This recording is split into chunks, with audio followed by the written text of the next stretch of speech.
And I think it's also a show of how the coaches view him, how he's viewed internally at the club, because they really think that he's one that could step up and become a useful first team member. Jay here of Stretford Paddock. This is the Academy review, which means Finn, Academy Scoop, is joining me as always. How are we doing, brother? Very well, thank you. How are you, Jay? I'm good, man. It's always better when Manchester United have won, innit? Yeah. Because usually you have to come on here and cheer us all up because United first team have lost. It's a weight off my shoulders. Yeah, for sure, it's up to you to cheer us up with the under-18s, the under-21s news. But this week you don't have to. I mean, you can do. Can do. But United won, obviously, against Brentford, so it's given me a little bit of a spring in our step. Before we get into all that, make sure you are hitting like, share, and subscribe. And if you're not doing already, go and follow Finn on your socials, Academy Scoop, and he does what he says on the tin. He does have the scoop on the Academy.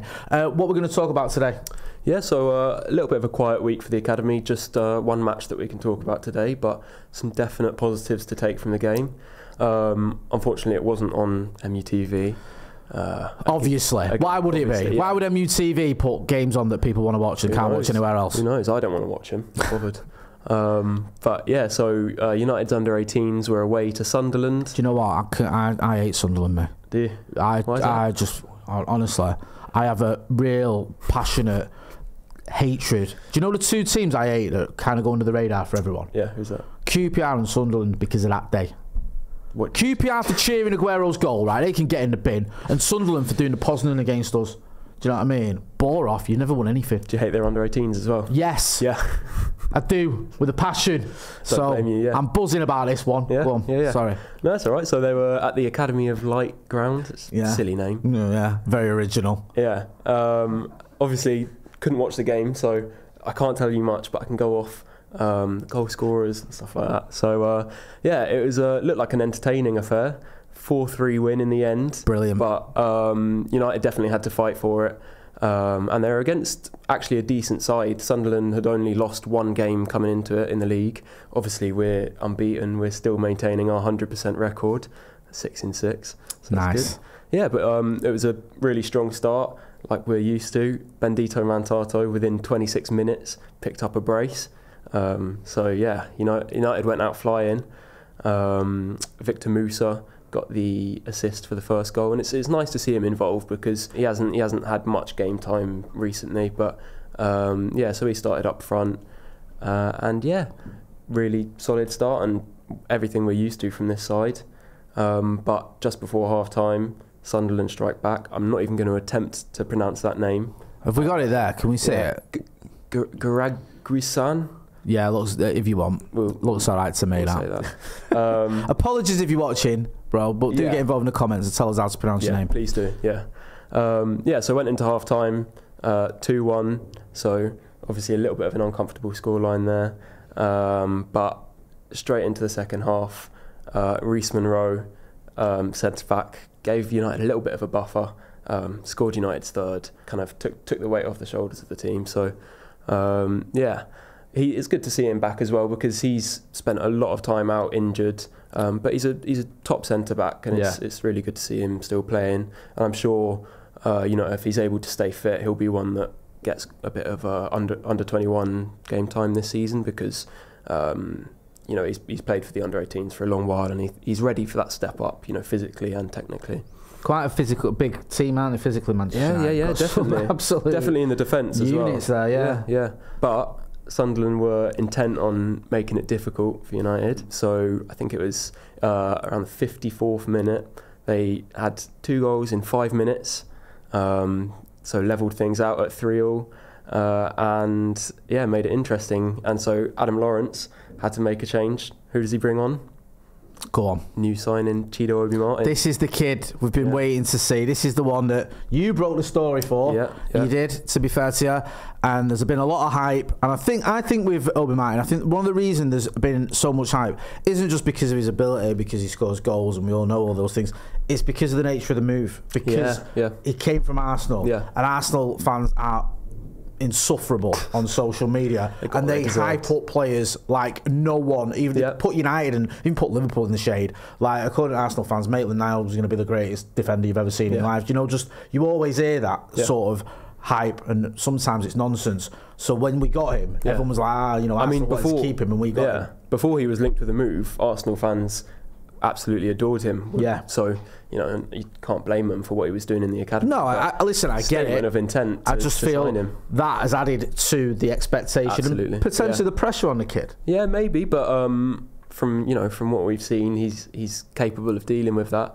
And yeah, so he didn't pop up with a goal or anything, but I'm told that he looked positive. You know, got involved, held the ball up well, and you know, it's expected that he's not gonna just hit the ground running. He'll have a bit of time to get up to speed and up to fitness levels. So, but yeah, really good to see him get his debut off the bench. He wasn't the only debutant. We also had Samuel Lusail make his first start. He came off at half-time for Shea Lacey, but I'm told that he also looked positive, and great to see him getting involved for his first under-18 start. And also positive to see Shea Lacey, getting subbed on a bit earlier. Last time he was subbed on around the 65th minute. So he's coming back up to fitness after all that time spent out injured. And yeah, so positive all round, to be honest. And in the 86th minute, United got their winner, maintained their 100% record, and it was Jim Thwaites. It's not actually the first time that he's popped up with an important late goal. It reminded me of last season against Derby County, where United were trying to remain unbeaten and they were behind to Derby County, and he popped up with this amazing left-footed screamer from outside of the box. And yeah, this was another great goal. Jayden Camerson won it on the halfway line, and released Jimmy Thwaites. Jimmy Thwaites is the most northern name ever, innit? It's Jimmy Thwaites. He's a great lad, is our Jimmy. Yeah, he makes a good run to the edge of the box, and finishes well with his right foot, bottom right corner. United secure the victory. Job done. Job done. Sunderland gutted, and we're all happy about that. Obviously, it's easy to get carried away. You talk about unbeaten runs. Well, this is a team that is getting a lot of praise for a lot of reasons. There's so many players that you could mention. We focus on some of the names like Shea Lacey. We've heard a lot about. We've spoken extensively about Chidi Obi-Martin, who's obviously just come in.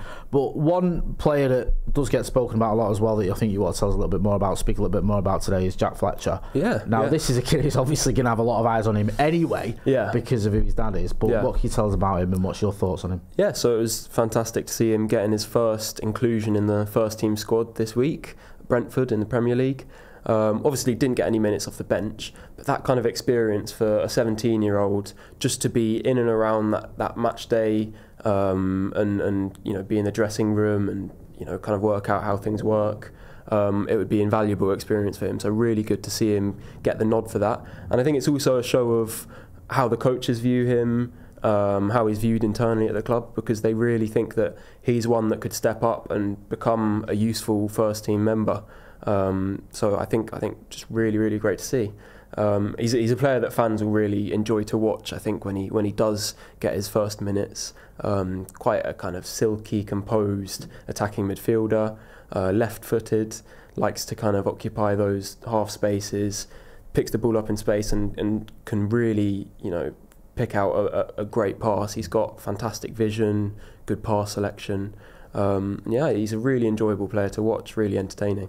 So he's not like his dad then in terms of the style of footballer he is, because obviously Darren Fletcher is well known for being a sort of, I won't even say he's a DMD at Darren Fletcher. I know he can play as a six, and a lot of United fans will say, "Oh, that's where he's playing." But he could also get forward as well. There was a bit more of an 8 to him, Darren Fletcher.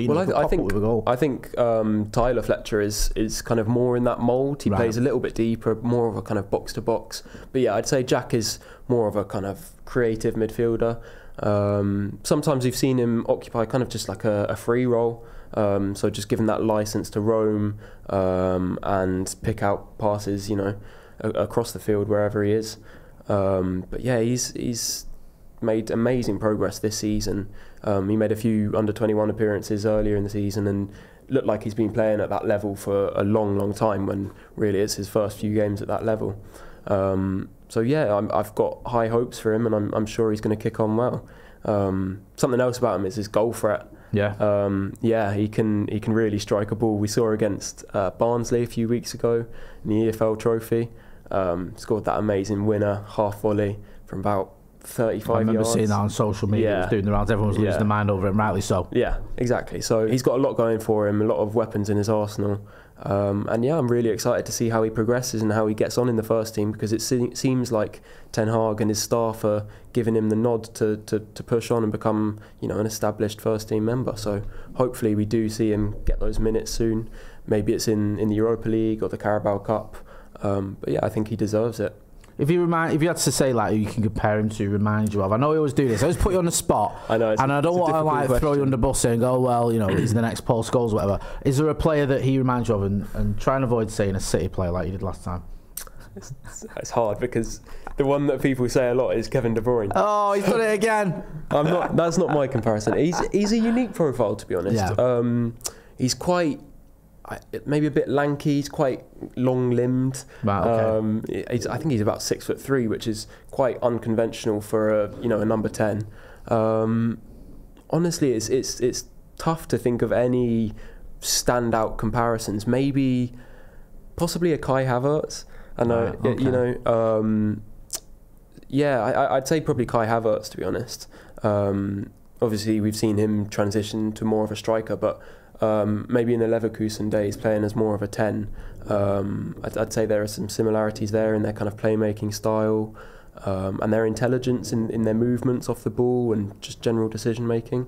It's not the best comparison, but I think he's quite a unique profile. So it's hard to think of players who really stand out as being similar. But no, it's a good one. I can understand what you mean when you make those comparisons, and obviously we're not saying they're the same player or whatever, or the same ability. Yeah, it's just to sort of get an idea of what type of player he is. And you mentioned there about the fact 17 years old in the squad. Yep.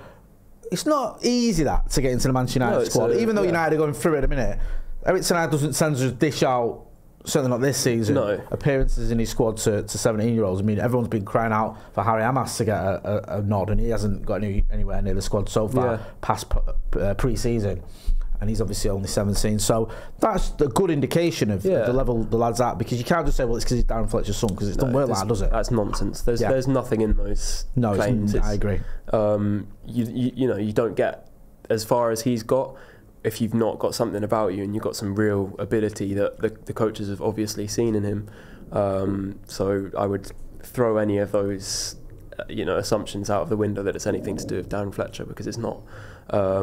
He deserves the chance that he's getting, and I'm sure he'll prove that when he does get the minutes. But yeah, Ten Hag's always been vocal about the fact that he's not the type to throw youth players in unless he really believes in their ability to be a useful first team player. So I think it speaks volumes about Jack Fletcher's inclusion and how he's rated internally. Yeah, I agree. I've always seen like these little clips. Obviously, the goal that you're mentioning is Barnes. Who was it? The goal against Barnsley? Yeah, sorry, I got confused then.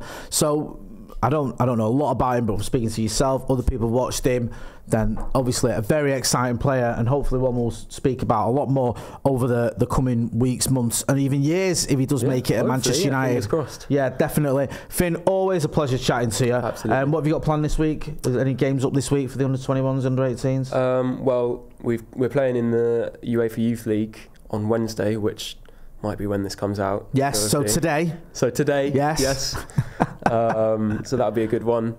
Interested to see who we pick to play for that game and how strong we go, because the team that we could put out is pretty astonishing, to be honest. Really? Yeah. Like, thinking of some of the names, like you could put Chido Obi-Martin up top, or Biancheri, Shea Lacey on the right, Jack Fletcher through the middle. You've got Kakonki in the back, Fitzgerald, who has so much experience. You could put out a really strong team. So that's a competition I'm really excited to see United play in this season. Well, we'll chat about that next week anyway. When you're in, we can go over that and see how United got on. And obviously, hopefully there'll be some positives from that as well. Definitely. And we can get into all that. Finn, thank you for coming on the channel. We always enjoy our chats.